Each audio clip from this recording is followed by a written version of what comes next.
অন্য দেশের মানুষ হয়ে যে করলো, মানে আমি কিভাবে যে ওনাকে ধন্যবাদ দিই।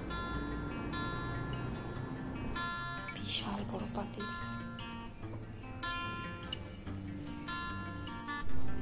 একটা লিলি,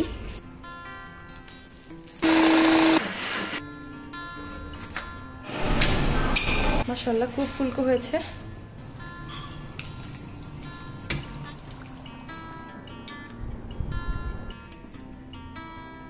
আসসালামু আলাইকুম, আশা করছি সবাই ভালো আছেন।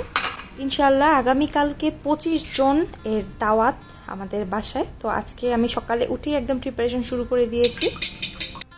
ডোনাটের জন্য আমি ডো রেডি করে নিচ্ছি। একটা ডিম নিয়েছি, 1 কাপ দুধ দিয়েছি, আর 1 কাপ পরিমাণ আমি গরম পানি এখানে মিশিয়ে দিলাম। 2 টেবিল চামচের মতো বাটার দিয়ে দিলাম। দুধ আর পানিটা কিন্তু হালকা গরম ইউজ করতে হবে, যাতে এই মিক্সচারটা একটু গরম থাকে। আপনি যদি গরম মিক্সচারে ইস্ট না দেন তাহলে কিন্তু ইস্ট ফুলবে না। চিনি আমি দিয়ে দিচ্ছি 1/4 কাপের মতো। আমি এখানে প্রায় 35টার মতো ডোনাট বানাবো। সামান্য পরিমাণ লবণ দিয়ে দিচ্ছি। আমি এই ইটালিয়ান ইস্ট ইউজ করছি, এটা খুবই ভালো। অবশ্যই ভালো কোয়ালিটির ইস্ট ইউজ করবেন। বাটারটাকে একটু গলিয়ে নিলাম। 1 কেজি ময়দার 4 ভাগের 3 ভাগ এখানে আমি ব্যবহার করেছি। ভ্যানিলা এসেন্স দিতে আমি ভুলে গেছি। ভ্যানিলা এসেন্স দিয়ে দিচ্ছি 1 টেবিল চামচ। এটা কিন্তু একদম সফট হয়েছে এই ডোটাই, যে এখনো কিন্তু হাতে লাগছে।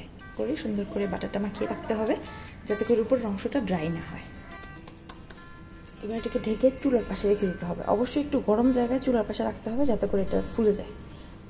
নাস্তাটা আমি এখন নিচ্ছি। আগে আমি ডোনাটের ডোটা রেডি করে নিয়েছি, যাতে এটা ফুলে যায়। বাবুকে নাস্তা খাওয়াতে খাওয়াতে ব্রেডটা পছন্দ করে খাচ্ছে, কোকোনাট ব্রেড। কালকে বাবু এটার গোড়ার থেকে মাটিগুলা উঠায় পুরো ঘর ভরে ফেলছে, পরে পরিষ্কার করলাম। আমার এই গাছটারই টার্গেট করছে। জানালাটা দিয়ে সুন্দর রোদ আসে, ওই কারণে এখানেই রাখি। এটা বেশি আলো লাগে না, বেশি রোদ লাগে না, অল্প আলো রোদ লাগে। 2 টেবিল চামচ কর্নফ্লাওয়ার নিলাম, এটাকে আগে গুলে নিচ্ছি। 200 গ্রাম নারকেল দুধ দিয়ে দিচ্ছি।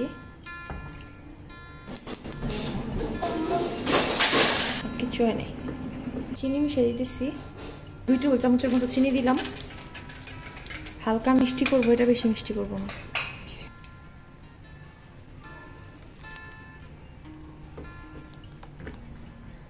এবার এটাকে এইভাবে রেখে দিব ঠান্ডা হওয়ার জন্য। 1 টাইম জিনিসপত্রগুলো আগেই বের করে সাজিয়ে নিচ্ছি, নয়তো পরে দেখা যাবে আমি ভুলে যাব।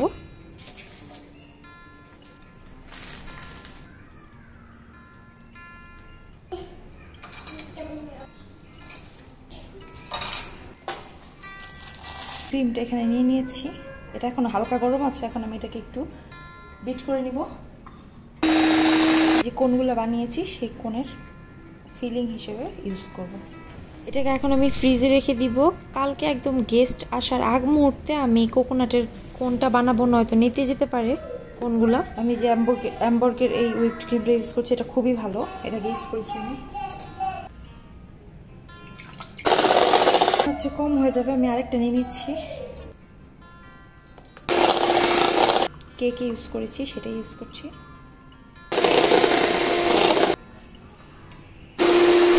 ক্রিমটা একদম নষ্ট হয়ে গেল, একদম ফেটে গেল। মানে আমি বুঝলাম না, সব কিছু আমি ঠিক মতো করেছি, তারপর এটা কেন ফেটে গেল। এখন দেখি এটা দিয়ে হয়তো বা অন্য কিছু বানিয়ে ফেলবো। আর আরেকটা নিয়ে নিয়েছি, এটাই লাস্ট ছিল। আমি 3 প্যাক কিনেছিলাম, এটাও ফেটে গেল। খুবই চেষ্টা করলাম, তারপরও ঠিক হচ্ছে না। আমার এখন কান্না পাচ্ছে, আমি কি করব। 3 প্যাক আমি বানালাম, আমি প্রায় এখানে 4 ঘন্টা সময় নষ্ট করেছি। এখন দেখি ব্লেন্ডারে দিয়ে এটা ঠিক হয় কিনা। অনেকক্ষণ চেষ্টা করলাম, এটা ঠিক হলো না। এদিকে ডোনাটের ডোটাও ফুলেনি, আর এদিকে এটাও নষ্ট হয়ে গেল। আমার খুবই খারাপ লাগতেছে, টেনশনে মাথা কাজ করতেছে না। তো এখন যেটা করলাম, এটা দিয়ে একটা কাস্টার্ড বানায় ফেলবো। তো প্রথমে একটু ভুল করে ফেলেছি, কর্নফ্লাওয়ারটা আমি পানিতে গুলে না দিয়ে সরাসরি এখানে দিয়ে দিয়েছিলাম। তো পরে হচ্ছে বাকি দ্বিতীয়বারে যে হুইপড ক্রিমটা হুইপ করেছিলাম ওইটা দিয়ে দিয়েছি। এখন আবার পানিতে গুলে কর্নফ্লাওয়ার দিয়ে এটা রেডি করলাম। ভাগ্য ভালো এই ছোটো কাপকেক মোল্ডগুলো ছিল বাসায়। তো হুইপড ক্রিম দিয়ে এই চকলেট কাস্টার্ডটা করে ফেললাম, কারণ নয়তো হুইপড ক্রিমটা নষ্ট হবে। এখন যেটা করতে হবে, আজকে আবার বিকালে বাজারে যেতে হবে, যে হুইপড ক্রিমও কিনে নিয়ে আসতে হবে। মানে কাজ খালি বেড়ে যায়।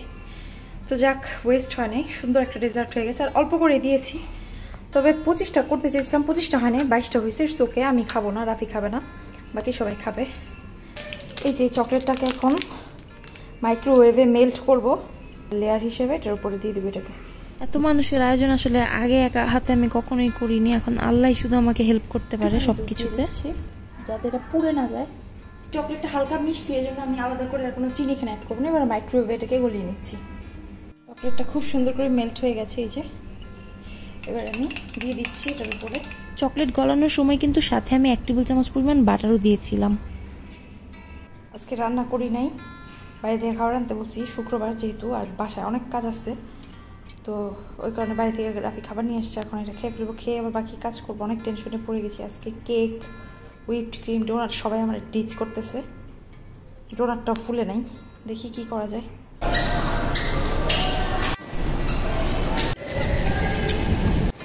আজকে লাস্ট মোমেন্টের কিছু বাজার করার জন্য বের হয়েছি। ফ্রিজ একদমই ছোট, ফ্রিজে কিছু রাখার মতো আসলে জায়গা নাই। টক দই, তারপরে সালাদের জন্য শসা, লেবু, এসব জিনিসপত্র, তারপরে কোক, এইগুলো আনার জন্যই বের হয়েছি। এগুলো নিয়ে চলে আসবো। আজকে খাওয়া বাইরেই হবে, বাইরে থেকে খাবার অর্ডার করে ফেলবো বাসায় এসে, কারণ আজকে আমি কিছুই রান্না করিনি। আজকে ডোনাট আমার ডিচ করছে, হুইপড ক্রিম আমার ডিচ করছে, মানে আমার জন্য ডাবল পরিশ্রম হয়ে গেছে আজকে। একে তেমনি এত মানুষের আয়োজন, তার উপরে যদি কোনো জিনিস নষ্ট হয় তাহলে কষ্ট যেমন হয়, আবার খারাপও লাগে, কারণ খাবারটা ওয়েস্ট হয়। কোনো খাবারই আমি ওয়েস্ট হতে দিইনি। হুইপড ক্রিমটা দিয়ে আমি কাস্টার্ড বানাই ফেলছি। আর হচ্ছে ডোনাটের জন্য যে ডোটা বানাইছিলাম ওইটা ফ্রিজে রেখে দিছি, ওটা দিয়ে পরোটা বানাই খেয়ে ফেলবো। আবার নতুন করে ডো করছি, ওইটা আলহামদুলিল্লাহ ফুলছে, ওইটা রেডি করে রেখে আসছি। বাসায় এসে ইনশাল্লাহ ডোনাট ভেজে গ্লেজটা লাগাবো ইনশাল্লাহ, তাহলে আর টেনশন থাকবে না, তাই না?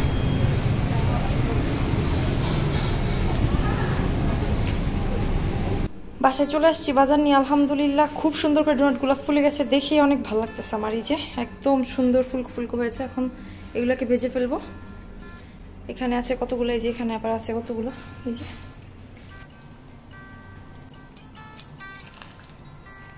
এগুলো রেখে দিচ্ছি, এগুলো কিন্তু আবার রিইউজ করতে পারবো। এখান থেকে উঠায় ফ্রাই প্যানে দেই, তাহলে হইতেছে এটা চুপসায় যাবে আমার হাতে চাপ লেগে, তো এই কারণে এভাবেই করতে হয়।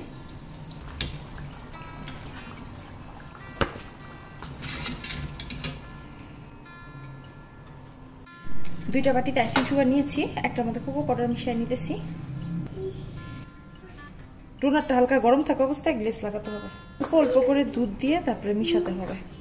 চকলেটের গ্লেজ আর নর্মাল আইসিং সুগারের গ্লেজ আমি লাগিয়ে নিচ্ছি, আর সাথে আমি ইউজ করছি পিনাট, এটা গুঁড়া করে নিয়েছিলাম আগেই। তারপর হচ্ছে চকলেটের স্প্রিঙ্কল, তারপর হচ্ছে রেইনবো স্প্রিঙ্কল, আর ইউজ করছি coconut, dry coconut powder use করছি।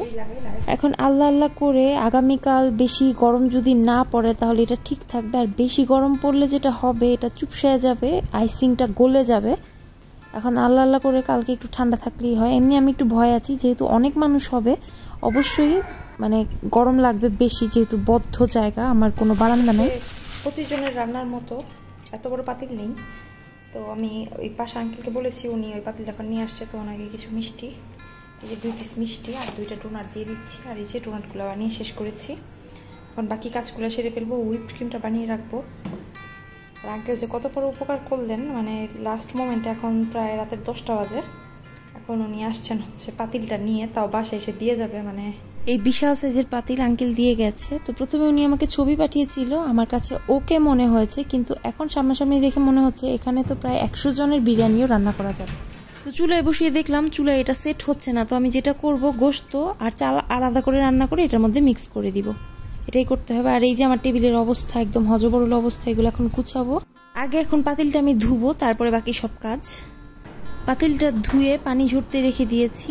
এখন কেকের উপরে হুইপড ক্রিমটা লাগিয়ে নিচ্ছি। এটা আজকে আবার কিনে নিয়ে আসছি, পরে আমি আবার এখন এটা বানালাম, এটা ঠিক হয়েছে। তো আমার যেটা ভুল হয়েছিল, আমি ভুল হুইপড ক্রিম নিয়ে আসছিলাম, আমি প্যান কেকের হুইপড ক্রিম নিয়ে আসছিলাম, কেকের টানি নেই, ওই জন্যই আমারটা গলে যাচ্ছিল বারবার আর ফেটে যাচ্ছিল। তো যাই হোক, আলহামদুলিল্লাহ মোটামুটি সব কাজ আজকে সারতে পেরেছি। এখন আমার পাক্কি বিরিয়ানি রান্না করতে হবে, সেই মশলাগুলো লিখে রাখছি যাতে কালকে হেল্প হয়।